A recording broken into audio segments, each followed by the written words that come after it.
Pakaigan, lumalamig na simoy na hangin. Hudyat ng papalapit na ang Pasko. Sa Baguio, bumagsak na sa 15 degrees Celsius ang temperatura kahapon at inaasahang bababa pa yan sa mga susunod na araw. May live reports, Joyce Segui ng GMA Dagupan. Joyce.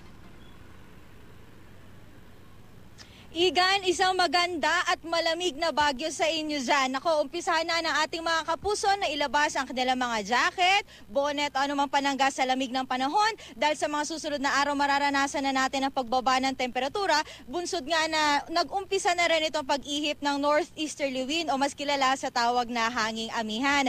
Simoy Pasko nga ako ituring ng ilan nating mga kapuso. Mararanasan na sa extreme northern zone ang epekto ng hanging amihan, lalo na tuwing madaling araw hanggang umaga. Dito nga sa Baguio City, nakapagtala kahapon ng lowest temperature na 15 degrees Celsius at ngayon ayon sa nakuha nating update sa Pag-asa, nasa 14.4 degrees Celsius ang nararanasan namin ngayon dito. May tuturing na average Baguio temperature pa ito pero inaasahan na mas bababa pa ito sa mga susunod na araw. Sa kabila nito, asahan daw ang panakanakang pag-ulan sa iba't ibang lugar sa Luzon, kabilang ang Baguio City tuwing hapon o gabi. Ngayon nga live tayo dito sa Burnham Park kung saan makikita mo itong mga puso natin para mabit nga nila itong malamig na panahon. Kanya-kanya sila ng pag-eehersisyo.